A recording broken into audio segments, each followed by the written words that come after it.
G'day, it's Paul here with a friend Ken Chadwick, who's going to tell us a little bit about his story. Ken's been well known up in the Sunshine Coast area because he's founded the Sunshine Coast Concert Band, and we're going to learn a little bit about the history of that and where Ken's come from over the many years of musical history. So welcome, Ken. Thank you, Paul. And it's good to have you on YouTube and telling the world really where you've been musically, and we'd love to hear a little bit about your story. So where did it all start? My mother attempted to teach me piano as a small child. She was a piano teacher at Buderim, where I grew up, and I never particularly took to it. But when I got to about 16, even earlier, probably 15, I started the swing era was upon us then, and I started listening to, the Benny Goodman, Tommy Dorsey, etc., and I thought, gee, I'd like to be playing clarinet or saxophone. So a friend gave me an old Albert System clarinet, and I had a go at that and got some sort of results, and decided I'd buy a new one, and I bought it for June in Brisbane, and so then I got a saxophone. How old were you when you got your clarinet? About 16. Yes, I might have been even younger than that. It might have been 15, because by 16 I was starting to play for the Friday night dances, which happened during the war. The war was on then, and that was 1944, and I played. I could read music not very well. I could read the pitch of the note, but my timing was not very good. So I was sort of semi-playing by ear. Anyway, I got a chap befriended me. His father had seen Buderim during the war and decided to settle there. This was Dick Jenkin. He was very musical, played the piano, and he started to get interested in the clarinet. So we started playing clarinet duets together, and he said, you've got to learn to read. You'll be going nowhere unless you learn to read music. So he taught me to read music. I was a farmer at this stage, working, and we grew all sorts of crops on Buderim, and it's quite incredible, all the different things we grew. Coffee, ginger, small crops, pineapples, bananas, avocados, and so forth, and all types of small crops. I got interested. A friend had started growing strawberries, and you get nowhere in these days without irrigation. So eventually we got irrigation on the farm, and I planted a relatively small crop of strawberries for the first year. Then I thought, hang on, I'm going to give it a big go. And with the help of my father, he was all for it. I planted really extensive acreage of strawberries.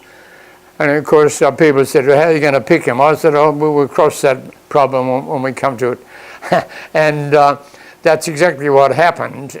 There were housewives who wanted a bit of extra money. They came out and picked for me. And in the end, I sent the early strawberries to the Brisbane market, which they're at their prime, the first showing of fruit. And then the Buderim ginger factory was, as well as processing ginger, was making jam. And so the bottom farm, which was down near Mill Road at Buderim.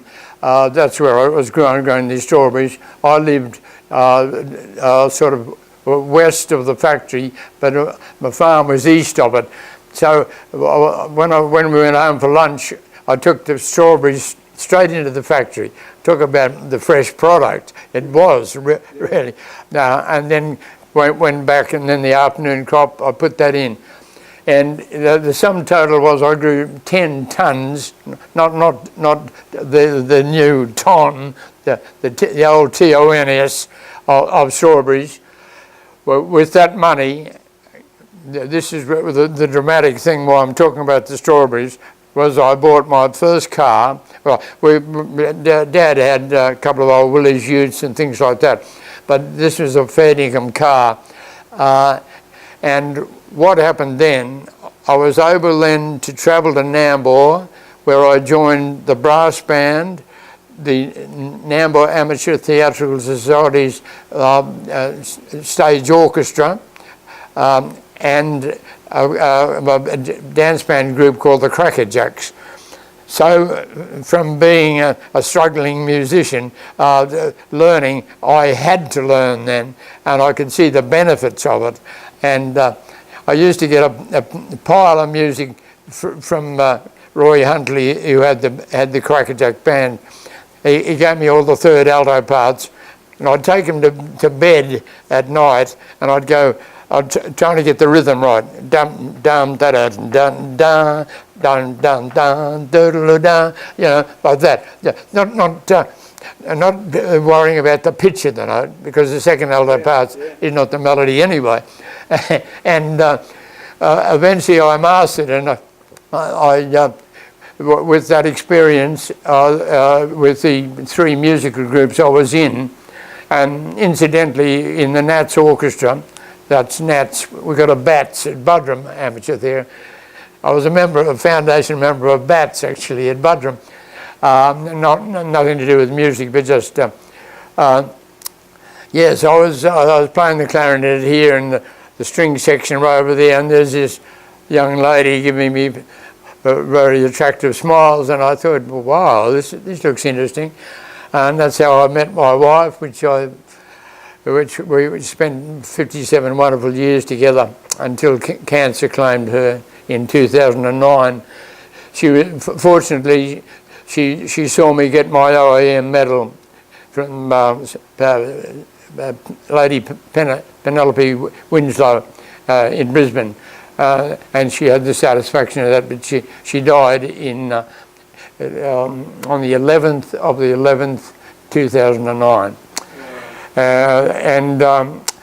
So, okay, one of the big events in the old days was what they call the Nambour show. It's now called the Sunshine Coast show. But the brass band always played their, incidental tunes and whatever. And we'd played a bracket, and an Air Force officer came up and he said, "Any of you chaps want a full-time job? The Air Force are forming a full-time band." This was 1952. He said that the Air Force were starting a band, forming a band. That it wasn't formed at that stage. And he said, "Any of you guys interested in Dick and I?" That's the other clarinet player I spoke of. He was also playing trombone and tenor sax. We talked it over, and of course we had to rather with much shame tell our fathers that we were going to become musicians and give up the farming life. And they approved, and I don't think they regretted it really. So we went down and auditioned with the director of music of the band which was going to be formed. Squadron. He was only a flight lieutenant, Laurie Hicks, who came from the Black Watch band in England, and we did the audition and passed it. And on the 5th of August 1952, I was sworn into the the Royal Australian Air Force. That was at Amberley Airport, where we were given some kit, a basic kit, and then we were on the train going to Melbourne the next day. We only spent a night there. So Dick came from Melbourne. He grew up in Ivanhoe, and so there was no change for him, but it was a big change for me, climate-wise in particular. So we lobbed there in August, and oh dear. So we were taken out, and probably that could have been a Friday, and from memory, I think on the Monday we had our first rehearsal of the Central Band of the Royal Australian Air Force. So I was a foundation member of the Central Band, and I enjoyed it, although I didn't enjoy the weather. But a very demanding person, Laurie Hicks. That's the typical army musicians. They usually do it that way. Stop that.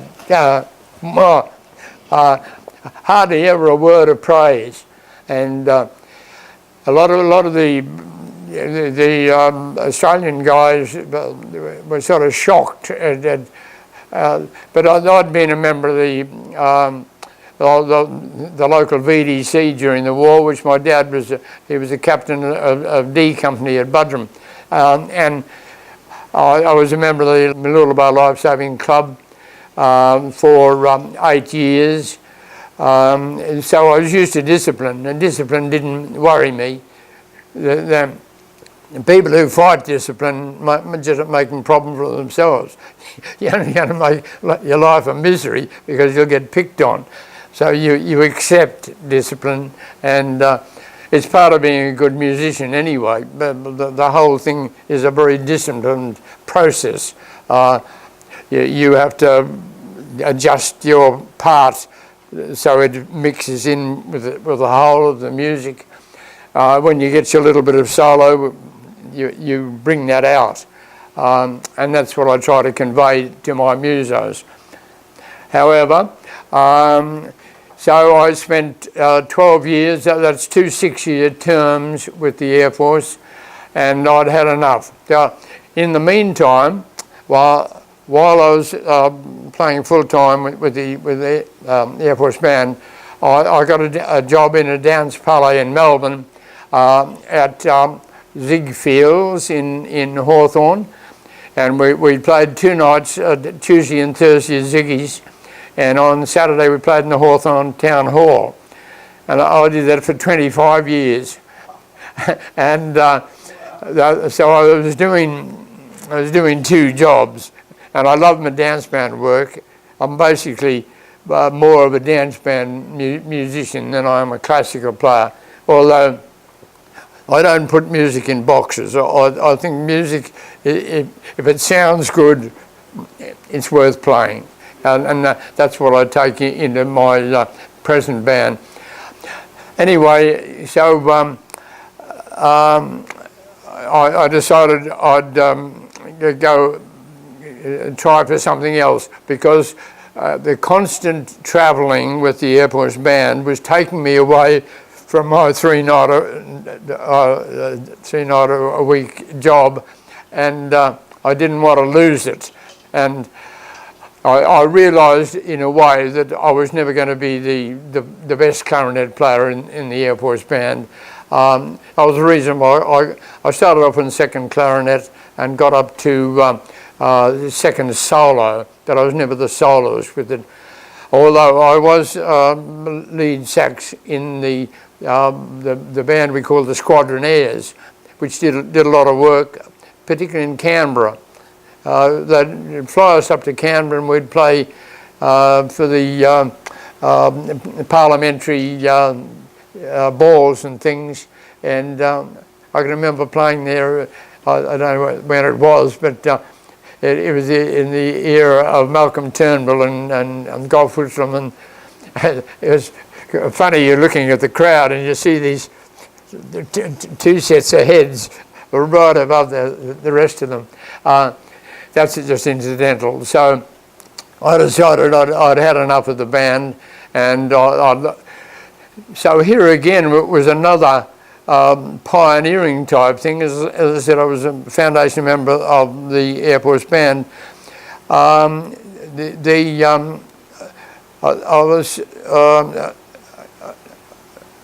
heard that the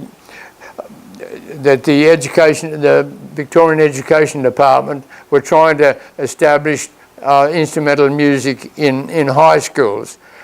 There were high schools that were doing it on just bringing in a musician, but there was no education department teachers. So 3 of us left the Air Force Band at the same time, and we all said we'll have a crack at this. And I was responsible for two bands, Maribyrnong High School and Glenroy High School, and the idea was to get a band together. And I think I showed you the photos of yeah, I can. There's one of the Strathmore High School band in playing at the Melbourne Town Hall. So the 3 of us did very well. Altogether we would have established about 6 different bands. Nice little girl up on the top right-hand corner, or the left hand, am I seeing it? The little blonde girl, she was one of my star pupils. In my time as a music teacher, which was 17 years, I stuck with the department, and I produced 3 incredibly gifted musicians. She should have a saxophone. See right in that top left-hand corner as I look at it? Yeah. She came up and saw me this year, and she played in the Sunshine Coast Band. She's got about 5 kids now, and but she's a professional muso, and it's very rewarding when you get a gifted player. You don't have to teach them anything, you just have to steer them in the right direction. They learn so quickly. It's marvellous being part of that. And I was responsible for about 5 professional musicians. 2 were in symphony orchestras. And anyway, I digress. You're talking about the town hall in Melbourne? Tell me more about that. Hawthorn Town Hall. Who was that with? Which band? That was, for the first couple of years, I was playing for a chap. I had the band, but then he left and I took over the band. So it was my band then from then on. Called it the KCs at one stage, and then the Ziegfeld Show Band. And we did very well as the 3 nights. We did a lot of balls, say mayoral balls and debutante balls, those type of things, all over Melbourne, and the money was good. So I was really fortunate to be doing something I liked and being paid for it. That's my summing up of my musical life. I remember I was in the Air Force and I was enjoying myself, and then you're going up and collecting all this money, and I said, they're paying me. So, anyway, as I said, I stuck with the, one problem was that my description, according to the educational part, was a temporary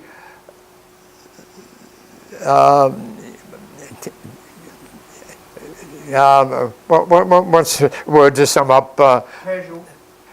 Yeah, casual, but itinerant musician.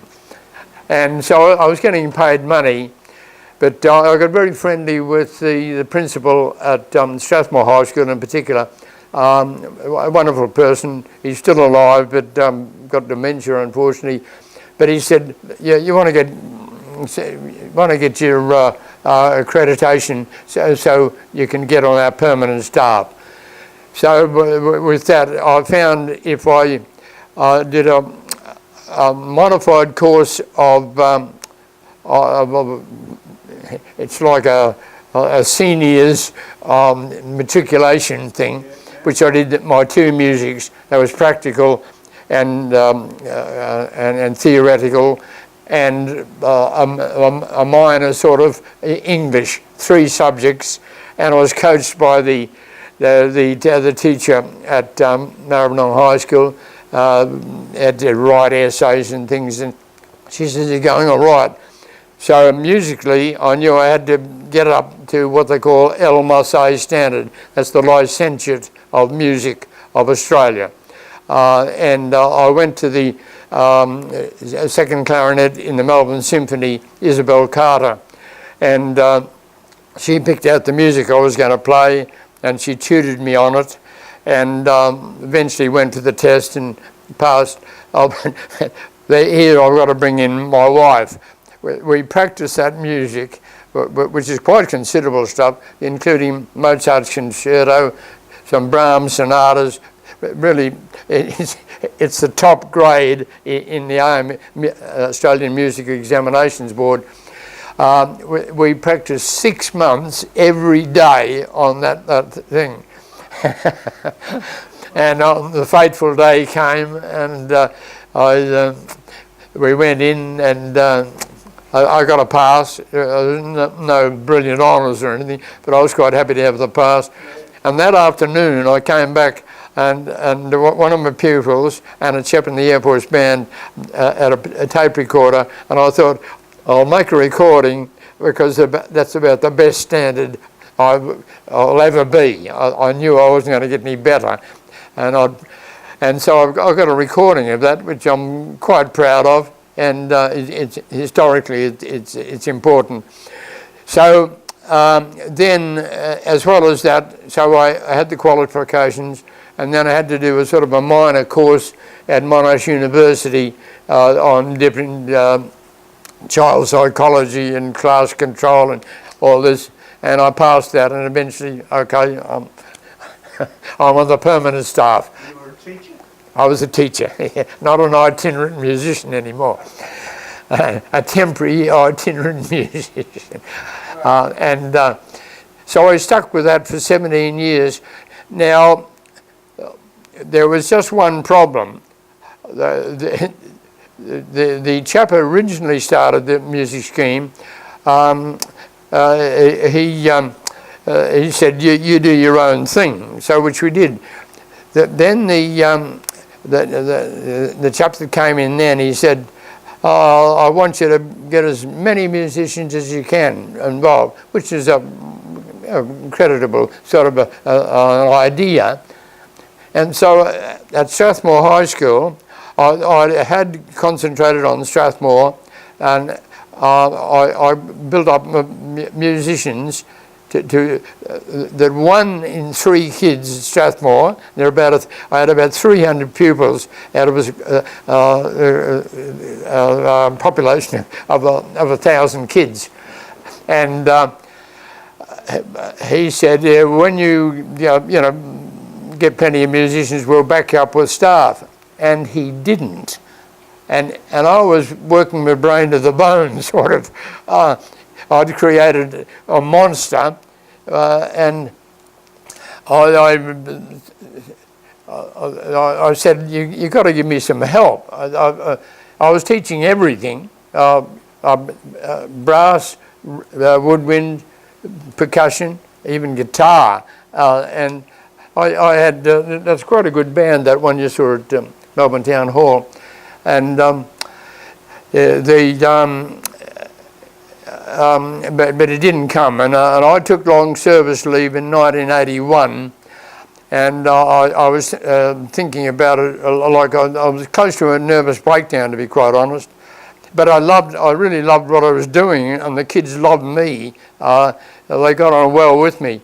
I got on well with him. Then my friend Dick, who had done 20 years in the Air Force Band, but he was at a loose end, he found that the Victoria Police were going to form a full-time band, a full-time stage band, which is a 15-piece stage band. This was to sort of augment the existing brass band, which they converted to concert band, because of the influx of the rock and roll. People weren't taking up brass instruments, and there weren't enough part-time coppers playing brass instruments. So they formed these 15 musicians as a supplement and backup, and it became quite a good band. And Dick came to me and he said, I think I've got the job that we're both going to retire in. And I said, what's this? And he said, the formation of this police band. So I went to audition for that, and sort of rather sadly said goodbye to my pupils at Strathmore. Matter of fact, there was quite some drama in that, and it seems like I'm patting myself on the back, but there were kids, I did it at the last concert, and I told them then, and then there were kids, they went home from school crying. It was, of course, Strathmore then went on to become called the Strathmore College. They've got a wonderful band there now. So be it. And I became a policeman, and we knew we were never going to do operational work, but we were issued with the baton, the handcuffs, and the important thing, the police badge, which we call Freddie. You could travel on all the transport in Melbourne for nothing. So there's some advantages. And we used to do 3 days a week, some rehearsal and going out to schools, like sort of PR exercises with schools to show that the coppers were quite friendly guys and musicians and entertain. But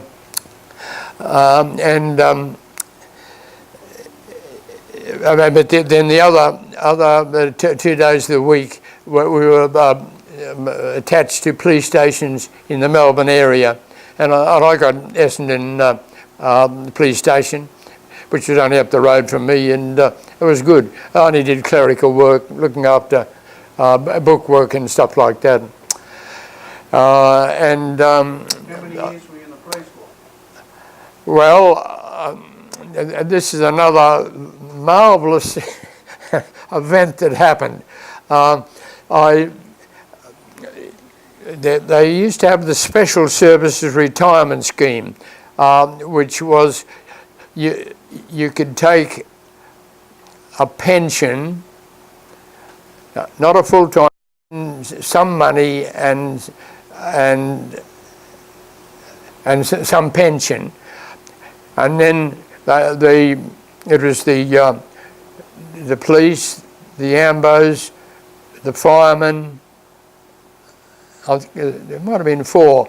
Anyway, they are all under the scheme, and they brought in, and I heard that they were going to bring in, or we heard in the band, that they were going to bring in this lump sum retirement. And I thought, well, I'll give this a go. So, and I also decided, someone we were all working in different parts, and we found that we could actually sit for a senior constable's exam, and even though we weren't going to do any regulations, it was only a written exam on police procedure and minor sort of law, and 5 of us had a go at that, and it is in 2 parts. You could do part A and part B consecutively, or you could wait a year. And I thought, I'm not smart enough to do the 2 together. Well, the other 3 or 4 guys said we will. They all failed, but I passed part A and did the second part in the next year, and I actually became a senior constable, even though I was going to do. This caused a few ripples in the band because suddenly there's this guy who's not a policeman. He's going to be promoted, but they had to do it, and it went through, and so at that stage I was 58 years of age, and I had a very good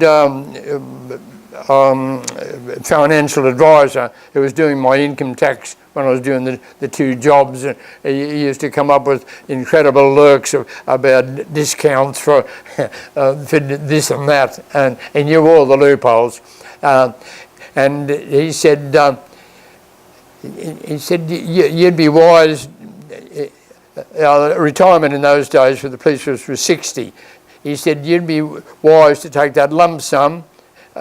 You'd be making more than with a lump sum invested than waiting for 2 years. So that was the end of it. So I retired in October of 1986. And previously we had sussed out some retirement spots on the coast. My wife was born in up Maroochy River, and I was up at Budrum, so we compromised, and we were both mad golfers. So we got a block opposite the golf course at Mount Coolum, and I retired there in October of '86, and then musically, I had just shoved the instruments under the bed and didn't look at them for a few years, and then a chap from the brass band came down, and he said, our music director has won a scholarship to go to England with the Black Dyke Mills brass band, and they said, we want you to fill in for 12 months, and I thought, yeah, that's okay. So the wheel had gone complete. Now that was in. What was the name of that? The Black Dog. The Black Dyke Mills band. They were all the brass band movement in England. Big companies and big factories had their own brass bands, but they were a very famous band. Anyway, so I enjoyed it because we're wielding the stick with the school bands and being part of a military band for 12 years, I knew how to conduct.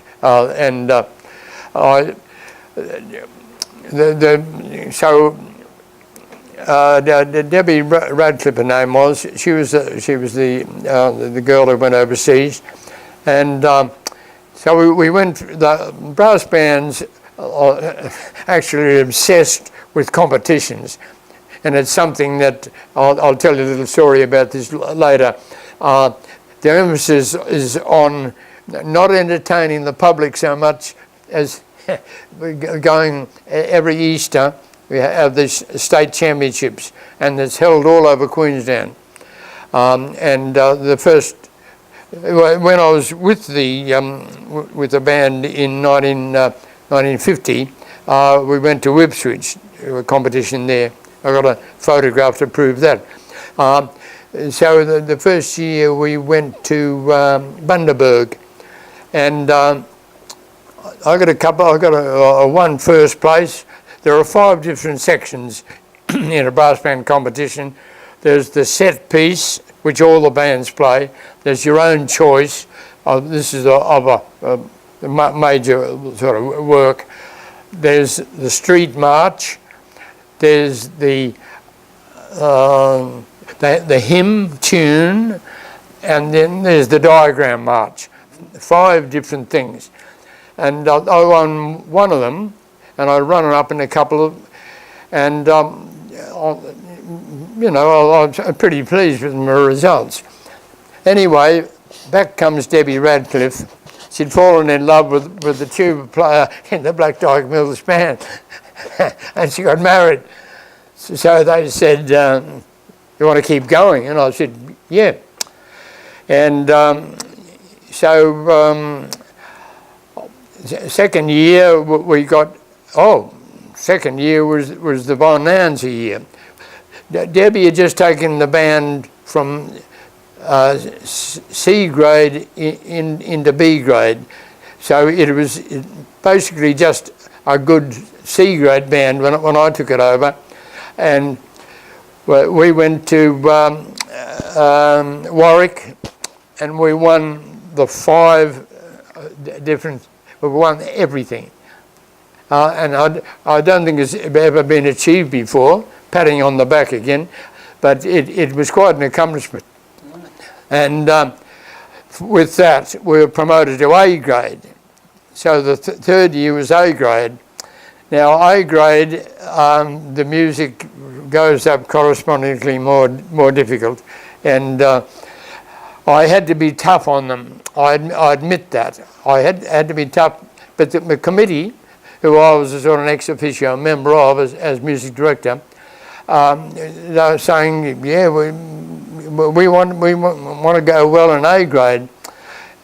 And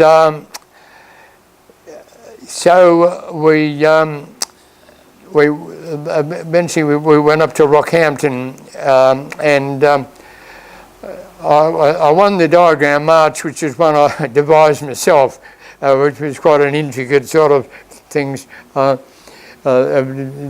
way we marched, etc. I got a second place in the set piece, and then I had reasonably good job. As a matter of fact, on the aggregate points, we were the second best band in Queensland. And anyway, the time was coming, and this was a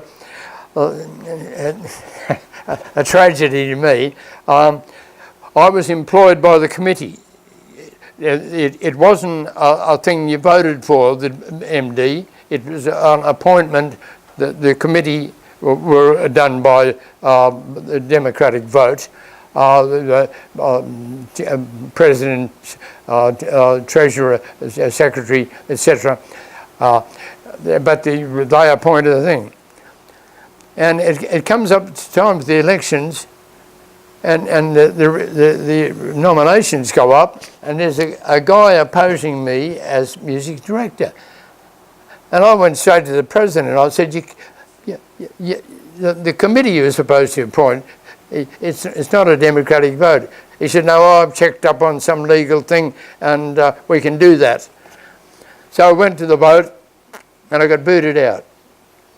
And that really hurt me, Paul. It did.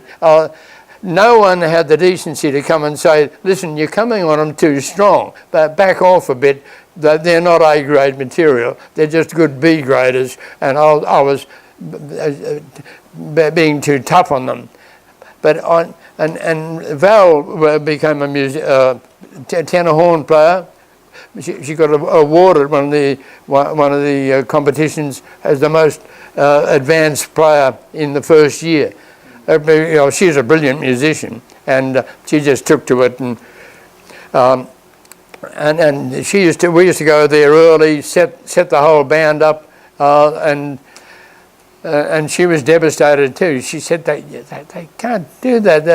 And I had a little bit of a breakdown on that, because I thought, I'd taken them virtually from C grade up to the second best band in Queensland, and they kicked me out. I mean, I got some votes, obviously, but the majority went. And anyway, I teamed up with to sort of. I'd started playing with Val on piano, and I played clarinet and sax, and we had a couple of good vocalists, and we went round part-time in retirement homes and things like that. And that chap was an artist, Ken Farrow, a very talented artist, painter, and he was a good singer. And he said, "Come up and join the Budrum male singers," and that was good. They got me back into music. I did a few arrangements for them too. I was doing quite a few arrangements in those days, and. How old were you then? This was about, I got kicked out in 91, no, 92, in 92. So I had a bit of a gap of about 93. I would have been, what, about 70, I think, at 28. I would have been 65. And that got me back in music. And then Ken said, "Listen, I've heard that the old Landsborough Shire Orchestra are trying to reform again." And he was very friendly with the deputy mayor of Caloundra called Norma Fox. And we went down there and interviewed them, and they said they'd try to get the whole council interested in forming the band. Eventually we had a public meeting, and the representatives from the council were there, and they said, yes, we go ahead and form. And I got the job as music director, and that was in 1996. And from then on, one of the problems with the band is where do you rehearse? And we were playing in a room of the old library in Caloundra, and that was quite adequate, but we couldn't leave any stuff there. We had to, take equipment away and come in every night. And eventually that shut down, and then we finished up at St Mary's Church in Caloundra, the high school there. And we had a little room we could store stuff, so we were there for some years. And at that stage, had a good setup with the council. Start the year off, we did an Australia Day ceremony. In the middle of the year, a very wonderful thing they had was the senior citizens concert for senior ratepayers in the city of Caloundra, and then at Christmas time, the Christmas carols. So I was doing 3 basic jobs for the council, and my wife, who, it was a go-getter, she went to the mayor and said, "Listen, we're doing a lot of work for you. You should subsidise our band." And by that time we had moved to the Koana Hall, where you were the other day. But we had to pay money to occupy that. But it clicked with them, and we're getting this $3,000 a year, and that covered our running expenses. And this was wonderful, because initially when I started, I thought to try to get concerts and things, I approached charities and said, "Listen, how about we go 50-50 on running a concert? You'd have to provide the afternoon tea, I'll provide the music. You do all the front of house stuff, I'll do the stage stuff. You man the door, print the tickets, blah, blah." And that worked okay. But when we got this $3,000, suddenly we didn't need any money. We had it. We had our running costs covered, and I then started to play and give all of the money to the charity, which is very rewarding. And I continued on like that, but as the cost of the hall, what happened? The 3 councils, the Noosa North, then the Maroochy Shire, and then the Caloundra amalgamated. And what happened to Valor bombarded the the new mayor, Bob Abbott, who is from Noosa, she said, we got a grant from Caloundra Council. I hope you're going to honour that, because we do good work in the community. And he said, yes, that's okay. But it lasted 1 year. Yeah, then we were back to square one. So we then had to, we started to run dances as fundraising things. And we even managed to keep the cost down on that. Matter of fact, we ran two magnificent events. One was, which you as a Victorian probably never heard about, the Cloudland Ballroom in Brisbane. It had a sprung floor. It's magnificent, and perched on a hill, and this great big cloud thing at the entrance. And so we started a Back to Cloudland. It was knocked down for development purposes sometime in the I think in the late 80s. It stood for a long while. So we got the Nambour, the Caloundra Sports Centre, which had 4 basketball courts. And so we made the 2 in the middle, the dance floor, and the 2, we had round tables there, and we put on this real slap-up shot at $25 a head. We made about 17 grand, and that was good money, which we still got that invested, and it brings in a little bit of money. Then the other one was when the Governor of Queensland, Sir Leslie Wilson, had a holiday home in Caloundra, and when Victory in the Pacific, VP Day, happened, they ran a big ball in Caloundra, which the Governor attended as a guest, and that was a big slap-up show. So we did the same thing. We got Quentin Bryce. She came up, a beautiful, wonderful person.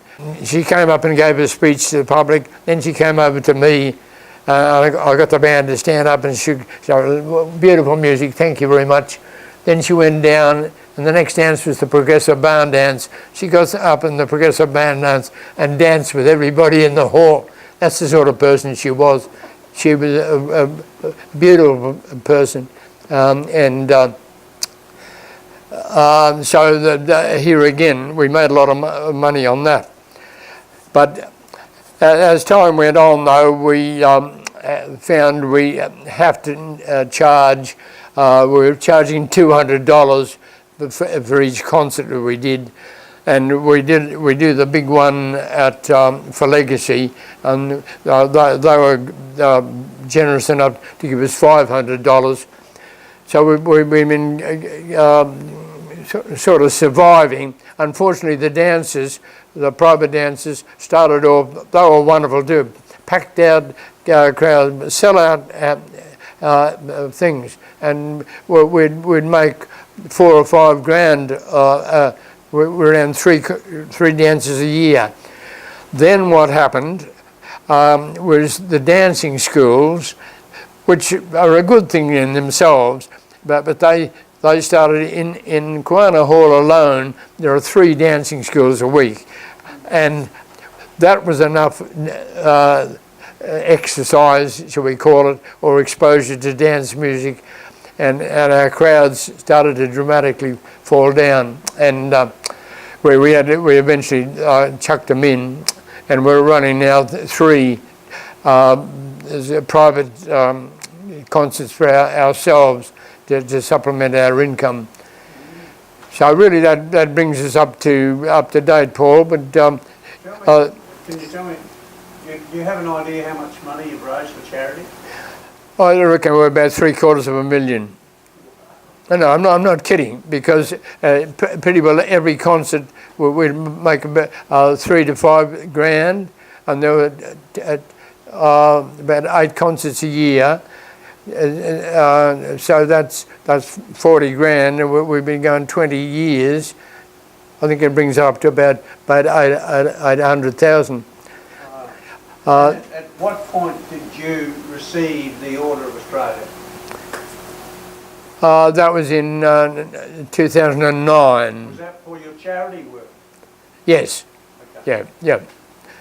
And Tell me about that. How did that happen? that is a beautiful story, similar to the one I showed you. This, where the generosity and love of an individual. I don't know whether you read it all, but Rod McKinnon, he went through Duntroon with Sir Peter Cosgrove, and when he heard that I wanted to have lunch with him, he contacted Sir Peter, and then he'd read that article, the first article in the magazine, and he rang me up early. Now that came up about October of 2018, and in 2019, sometime in January, he rang me up and he said, you know, that article in the thing. I said, what, did you get that? And he said, yeah. He said, how would you like to have lunch with Sir Peter Cosgrove? I said, you're joking. And I had no idea when I put that answer down, I'd like to have, and he said, no, it's a fact, I've teed it up. He actually set that up. And Sir Peter Cosgrove decided, you know, that's quite a good gesture of recognising, and so I had a lunch for all the OAM recipients in Queensland, and it was about 30 of us there, and and so to go back to how I got my OAM, a chap from the Budrum concert band who did a lot of depth work for me, and I knew him well. We played dance bands together, a very musical guy. I got this letter in the paper. I get the mail out of the office, and it's got from the Governor General's Department, and I said, what the heck's this? I went up to Val and I said, what's this all about? And it said, you have been nominated as a recipient of the OAM. And Val said, you won't believe who did it. Barry his band was in opposition to mine. and yet he was kind-hearted enough to realise that I was doing good work in the community. And fortunately, because of the different concerts I was doing, like Fiona Simpson, who's been a member for Maroochydore for about 20 years, she sings with my band. So there was a good nominee to back me up. I'd done work for the Clown Council, as you know. I got a good nomination there from the mayor, and I'd done work in Maroochy Shire, got another. And with other things he went into, but it's a mind-boggling thing, but setting someone up for OAM. You've got to, you know, prove that this person is doing something worthwhile. Again, it sounds like I'm patting myself on the back, but I was just humbled to think that someone could go to the trouble of doing that. And eventually I got the letter which said, you've been chosen. Probably that brings us up pretty much up to date, I think, eh? So in a paragraph or two, tell me, what has it meant to you to be the musician that you were and are? What does it mean? What does it mean to you, Ken? Oh, look, that's where I didn't get to say. When I got out of the band, I thought, what the heck was I doing in that band? I was working my butt off to please 2 judges every year at a competition. That's not what music's all about. It's about conveying the love of music to the general public. So I changed the format. you know, I was able to pick the tunes. I pick tunes that I think the public will enjoy. And that was bashed into me when I worked in the Palais. I wanted to play music, and the chap called Bernie Wallace, wonderful guy, he'd say, listen, Kenny, they don't want to listen to that stuff. I want my customers to be hearing music they want to hear to and dance to. And that, I had to go along with that. And in the end, it is the basic thing about music. You've got, music is meant to be an entertaining thing, for an enjoyable thing for the public, and hopefully your musicians are enjoying it too. And if you looked at the faces of my musicians the other day, you would have seen they enjoy doing it too. Well, it's very satisfying. In my book, I sum it up with saying that, and I'll tell you how I sum it up. Conclusion. One of my favourite books is A View from the Ridge by the famous author Morris West. His analogy is that life is like a slow, gradual journey up a slope to the top of the ridge. You then are able to look back over that journey. I look back on my journey, and I'm fortunate in that it has almost exclusively been a pleasant one. There were only a few difficult outcrops which I encountered, but these I negotiated, and I'm wiser from the experience. It was also a journey basically filled with love. My parents for the first 24 years, then with my loving wife and family for another 57 years. With Val and I both sharing a love of music and being professional musicians, we hope this love would be passed on to some of our three sons. Well, my eldest son has got, he did a job Saturday and Sunday night in the Gold Coast, but his son, he was a finalist in the Idol of 2003, and now he's got his own nightclub in Osaka, Japan, and he performs the leading male role in the Universal Studios Christmas concerts. So we feel, both of us felt that was really one of them.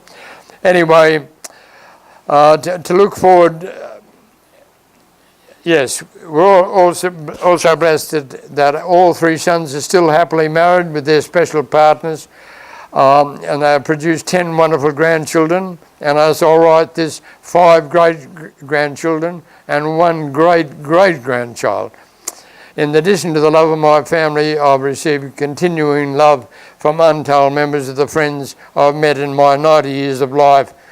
To look forward from my ridge top is to see a valley hidden by mists. What it contains no one knows, but if it's half as good as the paradise which I now enjoy, it is not to be feared. My wish is that I will die in my sleep while I still have all my faculties of mind. And I close with a song of Louis Armstrong, and I said to myself, what a wonderful world.